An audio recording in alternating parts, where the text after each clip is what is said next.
उपस्थित सभी सेवक, बाल मित्र, कार्यकर्ता सभी को मेरा नमस्कार। नमस्कार। बहुत बड़ी भाग्य की बात होती है कि ऐसा सत्संग मिलना, ऐसी चर्चा बैठक मिलना, बार बार मिलना। और बाबा जुमदेव जी कहते हैं कि जीवन का उद्देश्य वही है, इस जीवन का उद्देश्य ही वही है, आनंद की प्राप्ति। और आनंद ये अंदर है और संसार में सुख और दुख है। बाबा कहते हैं कि धरती पे हम फांसा लेकर आए, बोले सबके गले में फांसा लेकर आए, बोले जन्म ही मनुष्य जन्म ही फांसा लेकर आया, बोले। और इसलिए हमारा जीवन भगवान के कारण, भगवान के सिवा तैर नहीं सकता, बोले।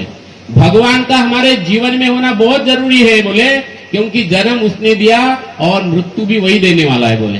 तो इस बीच में जीवन जो जीना है वो हमारे मर्जी से नहीं, तो मरे या जे भगवत नाम पर, यह ऐसा सत्य तत्व बाबा जुमदेव जी ने हमें दिया है।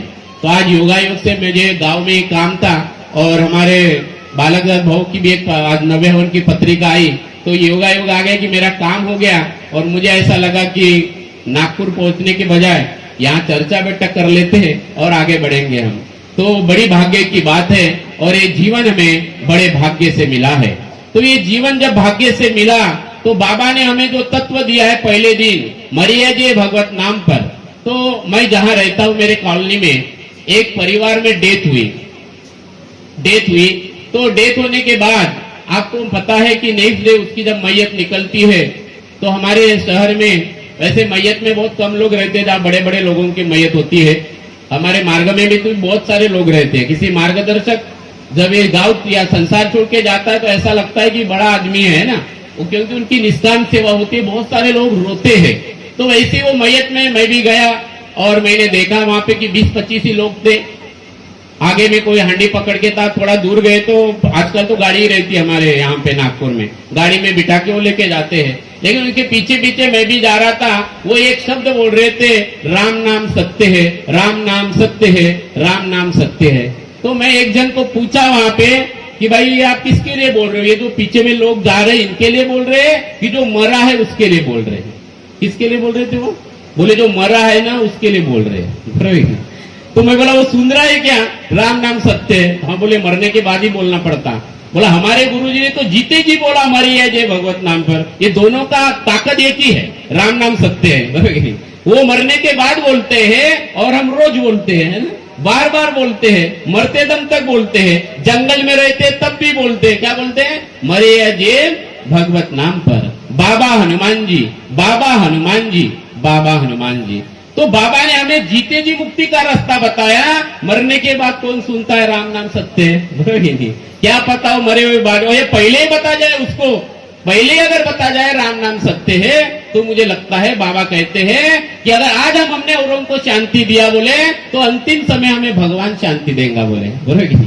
तो आज शांत होना जरूरी है, आज आत्मा तृप्त होना जरूरी है। तो हमारे जो तत्व शब्द नियम है ये आत्मा तृप्ति के लिए है, ये आत्मा की भूख है, ये आत्मा की भूख है, ये आत्मा की तृप्ति है। और इसलिए इस बैठक में आना चाहिए बार बार कि ये नशा आपको लग जाए। ये चर्चा बैठक नशा है। ये हेड़ाऊ जी, क्षीरसागर बाबू, नहीं तो क्या इनको भी रिटायरमेंट हो गया, इन्होंने आराम करना चाहिए। हमारे तापेश्वर जी वैद्य, इनको इतने काम है, मंडल में भी आज संचालक भी है, वो राजकारण में रहे, लेकिन उनका रस बैठक में, भगवत कार्य में। हमारी है ठौकर जी है, तो ठौकर जी आप देखो, इनकी इतनी उम्र है, उन्होंने ये उम्र में तो आराम करना चाहिए, उन्होंने अपने बच्चों को अच्छे संस्कार डाले, लेकिन इनको आज भी वो तड़प है और नशा लगे इनको। ये बैठक के बिना रह नहीं सकते। डॉक्टर साहब, वो डॉक्टर जरूर है, लेकिन उनको जीवन का असली रास्ता भी पता चला। उनका एक एक शब्द आज जो उन्होंने बोला है वो अमृत है, बिल्कुल अमृत है। और यही असली ज्ञान है। ये जिस दिन समझ जाए तो बाबा कहते हैं कि एक शब्द पे जाग के बोले।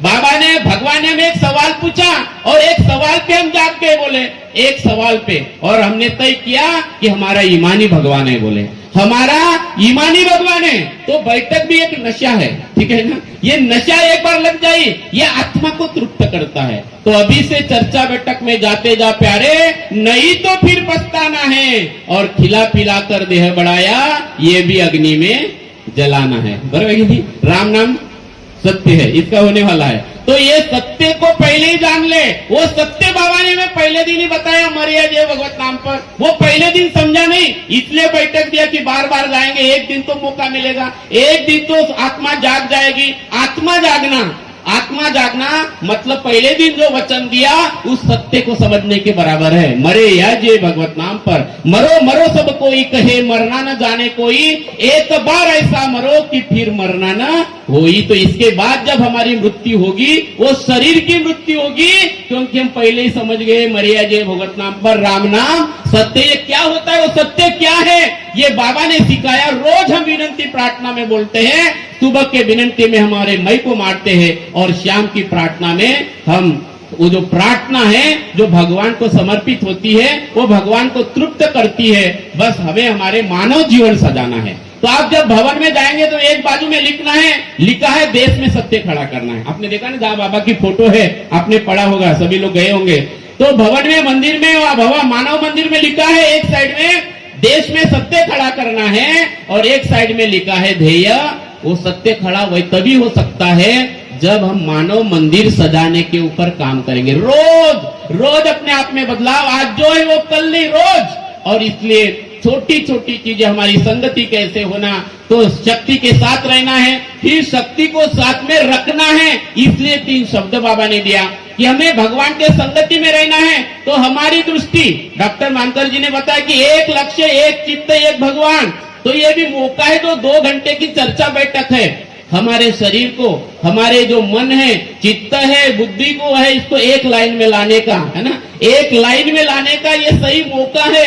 एक लक्ष्य, एक चित्त, एक भगवान। ये चर्चा बैठक को अद्भुत पाठशाला है कि आप डूब जाओ, ये मार्ग डूबने का है, ये मार्ग खोने का है। क्योंकि बाबा कहते कि पाने वाला ही खोएगा और खोने वाला ही पाएगा बोले। तो हम खोएंगे तो बाबा ने इतना भगवान, बड़ा भगवान पाया। तो बाबा का त्याग, जिसे हम महान त्यागी कहते हैं, बाबा को सिर्फ त्यागी नहीं कहते, क्या कहते हैं हम, महान त्यागी।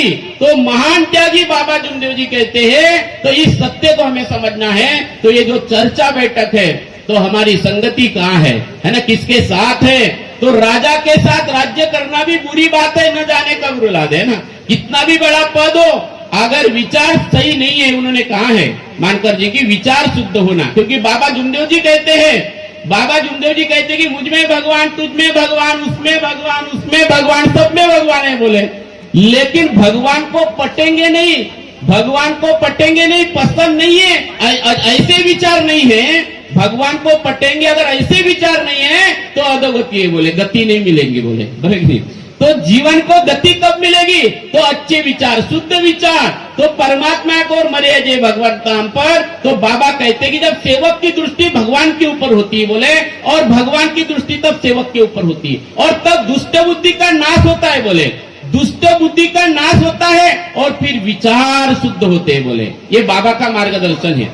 तो बाबा का मार्गदर्शन में वही समझा रहा है। और ये विचार अच्छे होने के लिए हमें अच्छी संगति, इसलिए राजा के साथ कितना भी बड़ा पद क्यों न हो, कितना भी बड़ा किसी के पास धन क्यों न हो, है ना, बड़ा राजा क्यों न हो, राजा के साथ भी राज्य करना बुरी बात है, न जाने कब रुला दे। लेकिन अच्छे सेवक के साथ, अच्छे सत्संग में जाने वाले, भगवान से संबंधित सेवक के साथ भीख मांगना भी अच्छी बात है, न जाने कब भगवान से मिला दे, कब भगवान से मिला दे। और इसलिए हमें ये चस्का लगाना है, याद करना है बार बार। और डॉक्टर मानकर साहब ने बहुत सारे सब्जेक्ट को उन्होंने छेड़ा है, तत्व शब्द नियम को लेकर काफी अच्छे विचार उन्होंने रखा है। मैं आपसे और आपको और भी बहुत सारा मार्गदर्शन आज मिलने वाला है, क्योंकि वो तमाम लोग हैं जो भगवान को समझते, इस मार्ग को समझते, जिन्होंने अपना पूरा जीवन भगवान से संबंधित बनने के लिए, मानव मंदिर सजाने के लिए बिताया है। तो मैं आप सभी से निवेदन करता हूँ, ये मार्ग जो है गृहस्थी वाला मार्ग है ना, ये अद्भुत मार्ग है। ये पूरे युगों में ऐसा युग, ये मार्ग हमें मिला है गृहस्थी में रहकर। जिन जिन लोगों ने भगवान प्राप्ति किए हैं, चाहे किसी का धर्म का संस्थापक हो, चाहे गौतम बुद्ध हो, महावीर जी हो, कोई भी ले लो, उन्हें उस सत्य को समझने के लिए संसार छोड़ना पड़ा, परिवार छोड़ना पड़ा। और गौतम बुद्ध को भी अपने बीबी के सवाल का जवाब देना नहीं आया, है ना, सवाल जवाब, सारे संसार के सवाल का जवाब उन्होंने दे दिया, लेकिन पत्नी का जवाब नहीं दे पाया। क्योंकि जिस सत्य को ढूंढने के लिए वो गए, उनकी पत्नी उनको कहती है, जब वो काफी सालों के बाद, 6 साल के बाद जब उनको मिलने आए, तो वो कहते हैं कि आप जो सत्य को जानना चाहते थे, क्या उस सत्य को आप परिवार में रहकर नहीं जान सकते थे? आप उस सत्य को परिवार में रहकर नहीं जान सकते थे, उसका जवाब उनके पास में नहीं था। मेरे प्यारे सेवक भाई बहनों, इस मार्ग की अपार शक्ति को, जिस शक्ति को बाबा ने पूरे ब्रह्मांड में एक आंख में रूप में देखा, एक आंख में पूरा ब्रह्मांड देखा, उस अपार शक्ति को बाबा ने हर नर नारी के आत्मा में देखा। और बाबा जुमदेव जी बड़ी सुंदर बात कहते हैं यहाँ पे कि हम हर नर नारी के आत्मा में भगवान की सेवा करते हैं। ये संसार में बड़ी अद्भुत बात है। ये अद्भुत बात है, बाबा के मुख कमल से निकला हुआ शब्द साक्षात परमात्मा का है। बाबा कहते हैं कि हम हर नर नारी के आत्मा में परमात्मा की सेवा करते हैं। भगवान ने बाबा को मानव को जगाने के लिए भेजा है, बोले क्योंकि युग परिवर्तन का समय है और आज घनघोर अंधकार है, कलयुग का एक अधोगति का काल है, अभी अंतिम समय।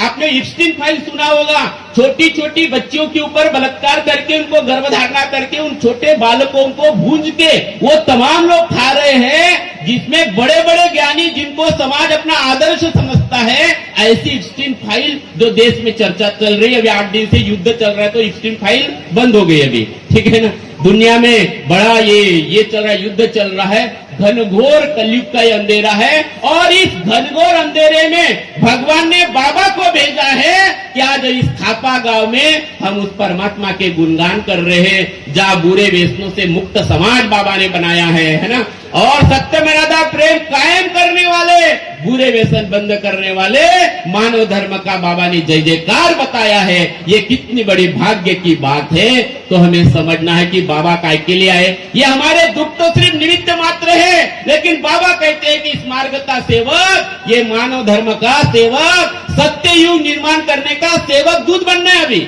सेवक दूत ऐसे 90 कितने सारे भगवान अपना कार्य कर रहा है। अभी इस लाइन में, इस दौरे में, इस योग में हमें सिर्फ साथ देना है और बाबा की खुशी इसी में है। इसलिए नजदीक धोप गांव है, बाबा धोप गांव में कहते हैं कि हमें सत्यमयता प्रेम चाहिए, बोले है ना। बाबा मार्गदर्शन करते करते अचानक रो पड़ते हैं और रोने के रोते रोते बाबा कहते हैं, जब सेवक भी रो रहे हैं तब बाबा कहते हैं कि बाबा नहीं रो रहा है, भगवान रो रहा है, भगवान को सत्य मर्यादा प्रेम की भीख दो। कौन रो रहा? ये संसार में पूरे युगों युगों में अभी तक मैंने कभी नहीं सुना कि भगवान रोया। भगवान जब किसी मानव ने ज्यादा किया तो भगवान जन्म लेता। चाहे वो हिरण्यकश्यप को अपने जैसे होली मनाया, हिरण्यकश्यप ने तपस्या किया और अहंकार में गया और उन्होंने ऐसा वरदान मांगा भगवान से और भगवान ने ऐसा उसको वरदान दिया। कौन सा वरदान? कि तू न ऊपर मरेगा, बोले तू न नीचे मरेगा, तू न अंदर मरेगा न तू बाहर मरेगा, तू न अस्त्र से मरेगा न शस्त्र से मरेगा, तू न दिन को मरेगा न रात को मरेगा। इतना बड़ा वचन दिया, बरोबर कि नहीं? तब भी भगवान ने उसके लिए जन्म लिया, है ना। भगवान ने जन्म लिया और उसका अंत हुआ, बराबर कि नहीं? ऐसा बड़ी राजा, उसको इतना अहंकार हो गया था, है ना। और भगवान ने वामन उत्तर लिया, उसको मांगा 3 कदम जगह मांगा। और बाबा ने क्या मांगा हमसे? बाबा के मुख कमल से भगवान ने क्या मांगा? धोप गांव में सत्य मर्यादा प्रेम। तो बाबा भगवान भिखारी बन गया और सेवकों को दाता बना दिया। भाई दो हमको, झोली पहन के बाबा झोली आगे करके सत्य मर्यादा प्रेम दो, सत्य मर्यादा प्रेम दो, सत्य मर्यादा प्रेम दो। उपस्थित सब सेवकों ने बाबा को सत्य मर्यादा प्रेम का वचन दिया। मेरे प्यारे सेवक भाइयों, तो हमारी डिग्री सत्य मर्यादा प्रेम में होना चाहिए। हमें वेद पुराण से क्या, हमें सत्य मर्यादा प्रेम का पाठ पढ़ा दे कोई, अरे हमें मंदिर मस्जिद जाना नहीं, हमें सत्य मर्यादा प्रेम का रंग चखा दे कोई। इतना वो सत्य भगवान बाबा ने हमारे जीवन में खड़ा किया, हमें समझना है। तो मेरे प्यारे सेवक भाई और बहनों, आप सभी से मैं निवेदन करूंगा कि सत्य मर्यादा प्रेम 4 तत्व और 5 नियम हमारे सुरक्षा कवच है ना। ये सुरक्षा कवच है जहाँ सेवक देवादी बनता है, जहाँ सेवक शराबी आदमी से रिश्तेदारी क्या, दूर दूर का कोई संबंध नहीं, सादा रिश्तेदार क्यों न हो, हमारा मित्र क्यों न हो, उस शराबी का हमें संगत क्या, उसका कोई व्यवहार हमको पसंद नहीं, भगवान को पसंद नहीं, बाबा को पसंद नहीं। और इसलिए बुरे व्यसनों से मुक्त समाज जो बाबा ने हमें किया है, तो सावधान होना है, जागरूक रहने का मार्ग है। बाबा ने अंतिम समय तक कहा है कि हम सेवक को जगाने के लिए है, तो उठ जाग मुसाफिर भोर भई, अब रहने कहाँ तू सोवत है, जो सोवत है सो खोवत है और जो जागत है सो पावत है। तो मेरे प्यारे सेवक भाई बहनों, ये मौका है आज खापा गांव का कि जाग जाए हम लोग, बराबर कि नहीं? जागना है, मानकर साहब ने बोला, समझना चाहिए। एक बार जाग गए तो समझ में आएगा कि मेरा भगवान, कितनी स्पष्टता से बाबा ने बोला कि आपको मेरे पास आकर गर्दी करने की जरूरत नहीं, तुम्हारा भगवान तुम्हारे पास है। इतनी स्पष्टता से संसार पे किसी भी महात्मा ने नहीं बताया। अभी मैं कल एक वीडियो सुन रहा था, जो भगवान की पूरी कभी कुंडलियां जानता है, वो उसको क्या बीमारी है सब जानता है, वो भी बोल रहा है कि बोले, अरे कल बोलते चंद्र ग्रहण था, बोलते चंद्र ग्रहण है तो अभी हम बोले आश्रम से बाहर नहीं निकलेंगे, भजन पूजन करेंगे, बोले है ना। वो भी डर रहा है। बालक जिन्होंने हमारा, वो तुम्हारे कौन से महाराज जिन्होंने हमारा विरोध किया था ना, वो उनका वीडियो चल रहा है, अभी किसी सेवक ने मुझे डाला था, वो कह रहा है उसमें कि बोले ग्रहण लग रहा है, अभी हम बाहर नहीं जाएंगे, हम सुबह से भजन पूजन करेंगे, क्योंकि नियम है बोले ग्रहण में बाहर निकलना नहीं। और हमको ना ग्रहण लगता है, ना ठोका लगता है, ना किसी के आंखें लगते हैं। पहले बाहर वाले लोग खाना भी खाए तो मैंने चिन्ह नजर लागल, मैंने भाई अंदर जाऊं खा, मैंने तू बराबर कि ना हमें किसी की नजर लगती, ना ठोका लगता, ना ग्रहण लगता। इतना ओपन भगवान, इतना ओपन भगवान बाबा जुमदेव जी ने हम सबके पास में दिया है। हमें थोड़ा सा चिंतन करना है, समझना है, अपने आप को ही समझना है, और किसी को नहीं समझना है। न पति को पत्नी को समझना है, न पति को पत्नी को समझाना है, खुद को ही समझना है। और हम सब लोग, ये मुक्ति का मार्ग है, इसके उद्देश्य को समझना है। जीते जी मुक्ति का मार्ग है, तो आप सबको समझना है, बड़ा अद्भुत मार्ग है। और इसका एक ही रास्ता है, जब भी मौका मिले चर्चा बैठक में जाओ। लेकिन जब चर्चा बैठक में जाओ तो डॉक्टर मानकर जी ने कहा कि एक लक्ष्य, एक चित्त, एक भगवान। ऐसी नशा आपको लग जाएंगी जैसे शराबी को रखती है ना।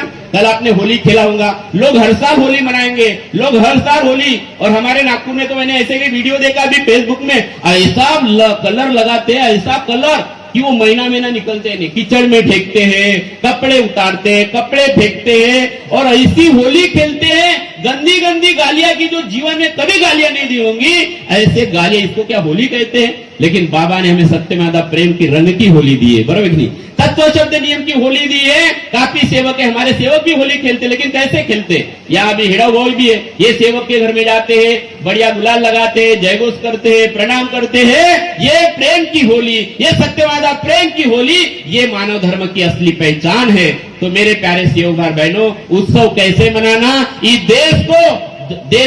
देश में ईमान कैसे खड़ा करना, हर सेवक के माध्यम से वो कार्य हो रहा है। परम पूज्य परमात्मा एक सेवक मंडल के माध्यम से वो कार्य हो रहा है। हमें समझना है, एक बार आप समझे तो सत्य समझना आपको आसान हो जाएगा। कि आपके आत्मबोल, आपकी अंतरात्मा की आवाज आपको आएगी।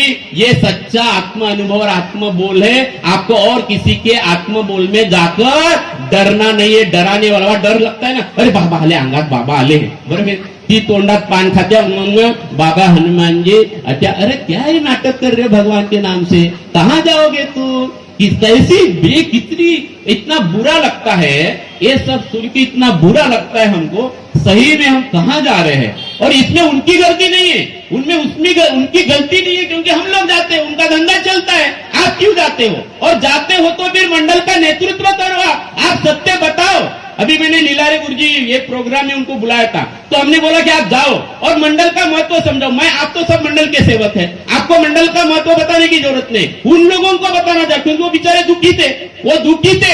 और भगवान वो पर इस मार्ग का, किसी सेवक ने बोला था मुझे, दूसरे संस्था वाले ने, अरे भांडे जी बोले फिर उनके दुख दूर क्यों होते, आप मंडल बोलते हैं। मैं बोला अच्छी बात है, बाबा का भगवान ओपन है, बांध के नहीं है ना, इसलिए होता तुम अपनी विनंती बनाओ, दूसरी विनंती बनाओ मुसलमान वाली, वो दूसरी आरती ले लो और फिर उनके दुख दूर करके दिखाओ, बराबर के लिए।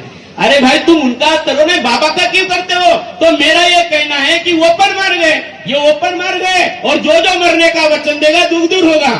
तो मेरी आपसे निवेदन है कि ऐसे स्टेज पर मंडल अगर हमें आदेश देता है, वैद्य जी बच्चे, हम आपको बताने की जरूरत नहीं, आप मंडल की हो, हमें उनके स्टेज पे जाना है।